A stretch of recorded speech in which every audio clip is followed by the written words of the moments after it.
When Luftwaffe pilots first encountered the Supermarine Spitfire over the English Channel in summer 1940, they couldn't stop laughing. The graceful British fighter with its elegant elliptical wings looked more like a racing plane than a weapon of war. Too refined, too delicate to survive against the battle-hardened Messerschmitt Bf-109s that had dominated Polish and French skies. German intelligence dismissed it as an aesthetic experiment that Britain had produced in small numbers for prestige rather than combat effectiveness. Then the shooting started, and within weeks, the beautiful fighter was destroying German aircraft, forcing tactical retreats and breaking the confidence that had carried the Luftwaffe to victory across Europe. This is the dark truth about what Germany really thought of the Spitfire.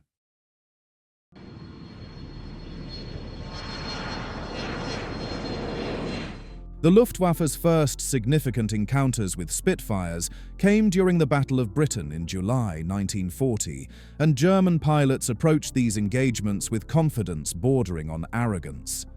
The Bf-109E had proven itself in Spain, Poland, and France, earning a reputation as Europe's finest fighter.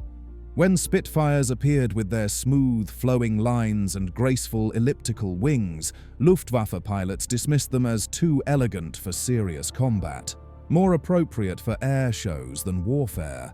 And early intelligence reports reinforced this contempt by describing the Spitfire as a refined design that prioritized aesthetics over combat effectiveness, suggesting British engineers had created a beautiful aircraft that would be helpless against German tactical aggression. The dismissive attitude lasted approximately 1 week. When dogfights erupted over southern England, German pilots discovered that the Spitfire's elegant appearance concealed devastating combat capabilities. The elliptical wing design wasn't decorative. It was aerodynamically optimized to reduce drag while generating exceptional lift, creating turning performance that shocked Bf-109 pilots who'd grown accustomed to outmaneuvering every Allied fighter they'd encountered. And in close-quarters combat where German doctrine emphasized aggressive maneuvering to achieve killing positions, Spitfires could turn inside the Bf-109's turning circle, reversing pursuit situations that German pilots had initiated with confidence.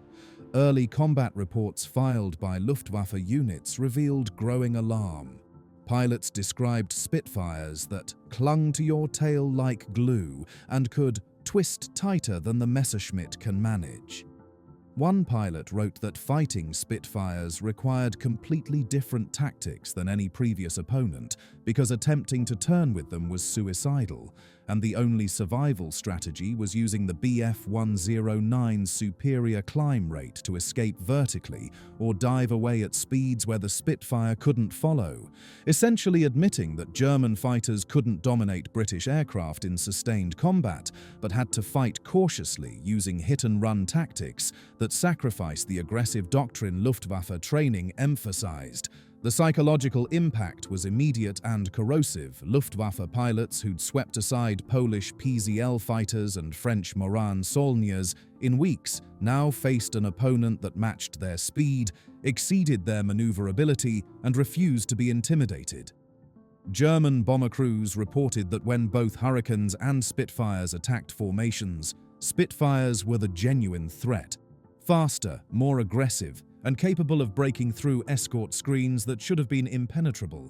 And the recognition that Britain possessed a fighter qualitatively equal to Germany's best shattered the assumption that Luftwaffe technical superiority would guarantee quick victory. Within a month of sustained combat, Luftwaffe intelligence was quietly revising assessments. The Spitfire wasn't a curiosity. It was a formidable weapon that demanded tactical respect and strategic reconsideration. But German technical analysis revealed even more disturbing truths.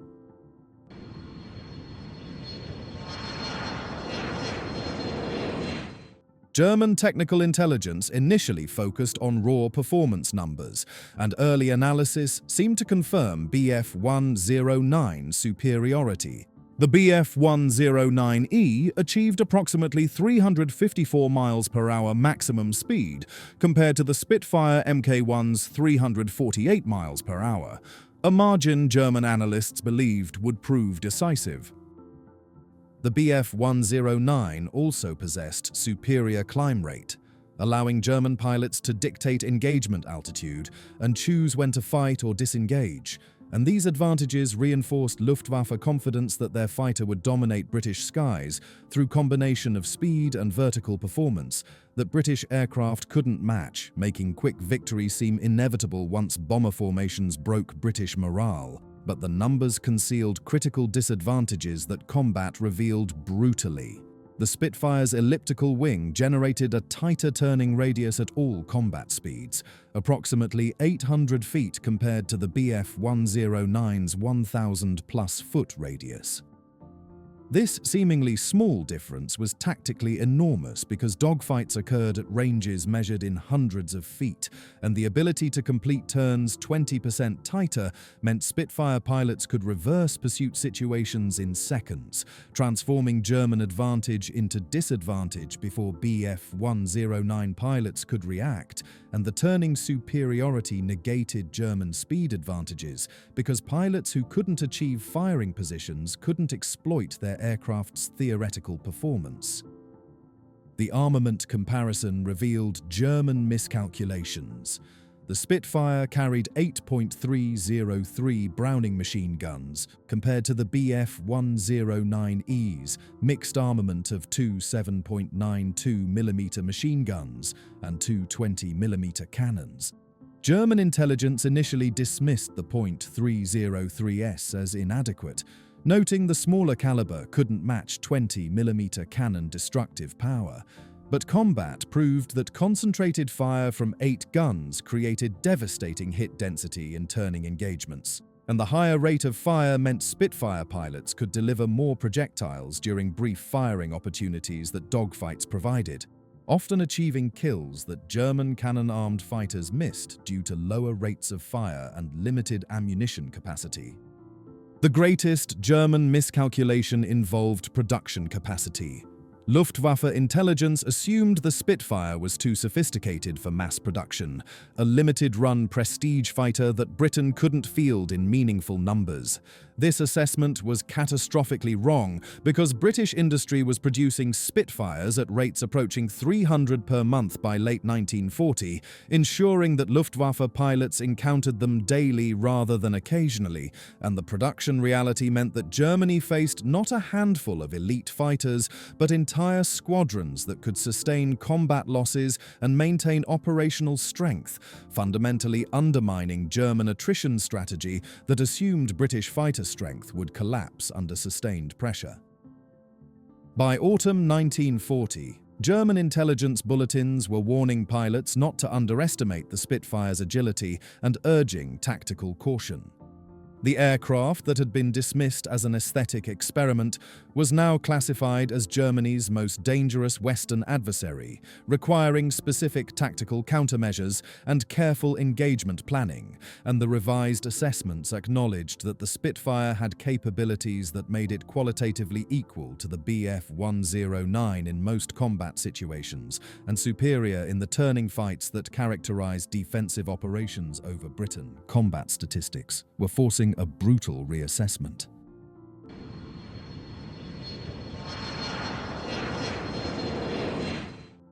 Luftwaffe fighter doctrine emphasized aggressive offensive combat using superior climb rate and diving speed to achieve advantageous positions, then maintaining initiative through continuous attacks.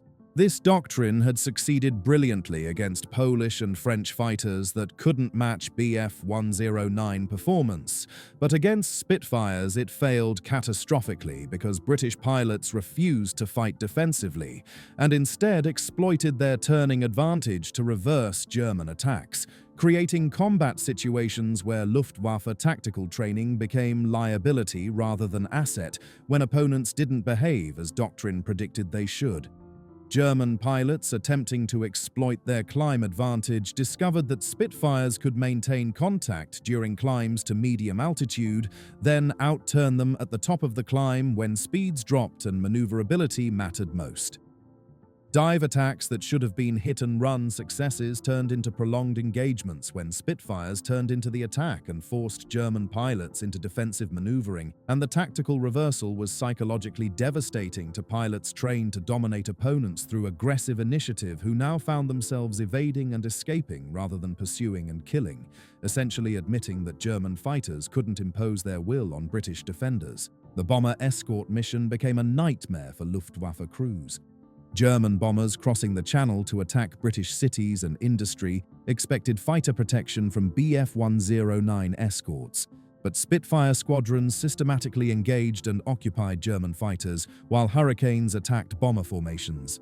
The tactical coordination created situations where German fighters had to choose between protecting bombers and surviving Spitfire attacks, and pilots who prioritized bomber defense often died, while pilots who prioritized survival abandoned bombers to British interceptors, creating no-win tactical dilemmas that eroded unit cohesion and forced commanders to acknowledge that German escort doctrine was failing against opponents who exploited every Luftwaffe weakness. Bomber crews developed particular dread of Spitfire attacks. The fighter's speed allowed rapid interception, and its 8 machine guns delivered concentrated fire that destroyed bombers with sustained bursts. German bomber pilots reported the psychological torture of knowing Spitfires would appear on every mission, that escort fighters couldn't guarantee protection, and that survival depended as much on luck as skill, and the accumulated stress of repeated missions against Spitfire-defended targets created morale problems that Luftwaffe commanders couldn't solve through tactical adjustments because the fundamental problem was that British defenders possessed fighters qualitatively equal to German attackers while fighting over their own territory with all the advantages that defensive operations provided. By late 1940, Luftwaffe fighter tactics had evolved from aggressive pursuit to cautious hit-and-run attacks.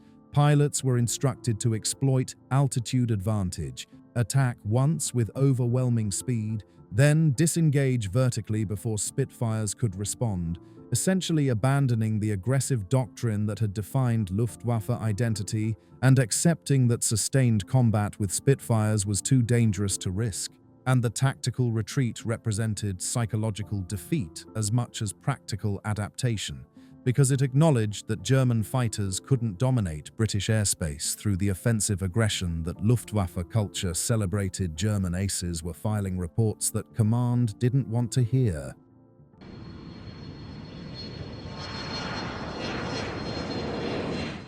Werner Mulders, one of Germany's most celebrated fighter aces, initially described Spitfires as manageable though lively in early combat reports. But by late 1940, even his assessments had shifted to cautious respect, acknowledging that the British fighter demanded tactical discipline and that pilots who underestimated its capabilities didn't survive long enough to learn from their mistakes. And Mulder's evolving perspective reflected the broader Luftwaffe experience, where confidence eroded through accumulated combat that proved British fighters were neither inferior nor intimidated by German tactical aggression.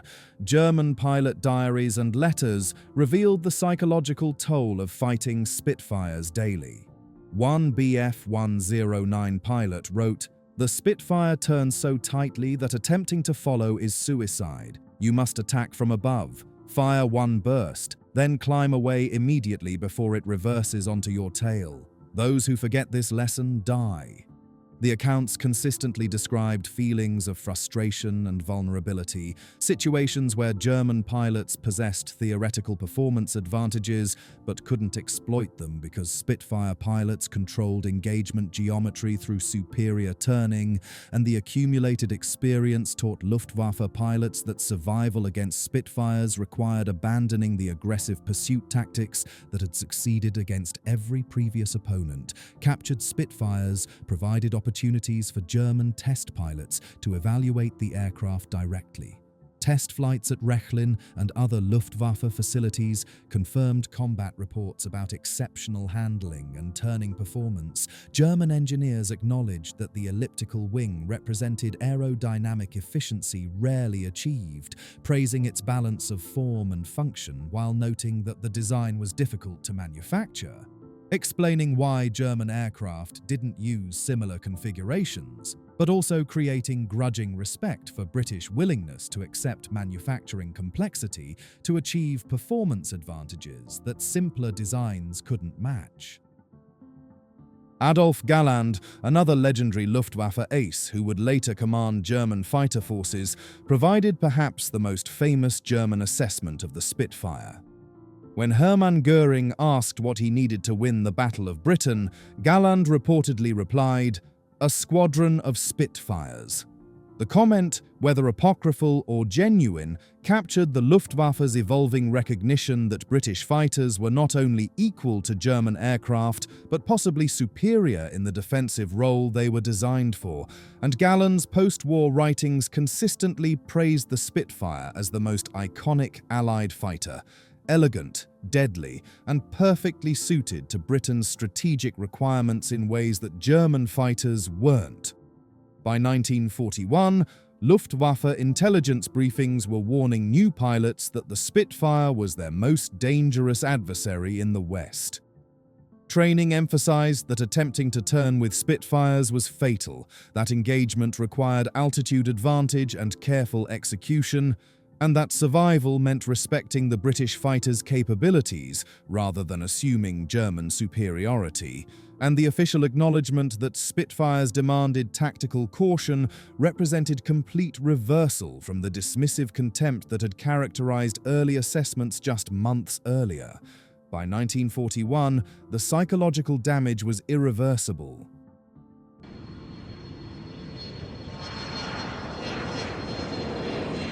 The Spitfire's strategic impact exceeded its combat statistics. While Hurricanes actually destroyed more German aircraft during the Battle of Britain due to greater numbers, the Spitfire became the psychological and tactical symbol of British resistance. German bomber crews feared it more than any other British fighter.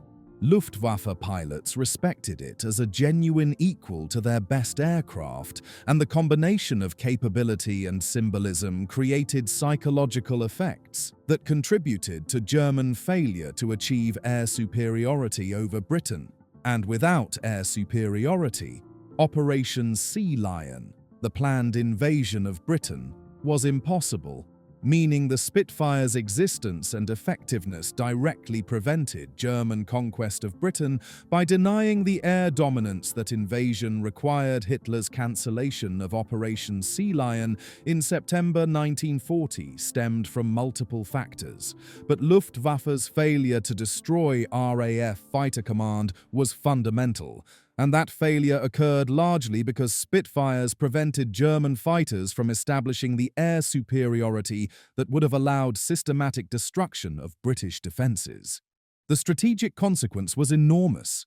Britain survived as a base for eventual Allied invasion of Europe, maintained pressure on Germany through bombing campaigns, and tied down German forces that could have been deployed to other theatres. And all of these strategic outcomes flowed directly from the Spitfire's tactical effectiveness in preventing German air superiority during the critical summer and autumn of 1940. Post-war German assessments consistently acknowledged the Spitfire's decisive role. Luftwaffe veterans writing memoirs and participating in historical studies praised the aircraft's design, its pilots' determination, and its strategic impact. Adolf Galland wrote that the Spitfire was the most beautiful and deadly fighter of the war, acknowledging that its combination of performance and aesthetic elegance made it unique among combat aircraft. And other German aces expressed similar respect mixed with frustration, respect for the aircraft's capabilities and frustration that German industry and doctrine hadn't produced equivalent fighters optimized for the defensive role that Britain required. The lasting German impression of the Spitfire transcended simple tactical assessment to become recognition that the elegant fighter had been strategically perfect for Britain's requirements. It didn't need long range because it fought over British territory, didn't need heavy armament because it primarily fought fighters rather than bombers, and didn't need to compromise any capability for strategic bombing or ground attack because Britain had other aircraft for those roles, and this specialization made it superior to the Bf-109 in the specific mission that mattered most: defending Britain, proving that wars are won by aircraft optimized for required missions rather than general-purpose designs that excel at nothing. The Spitfire wasn't just a fighter that Germany respected.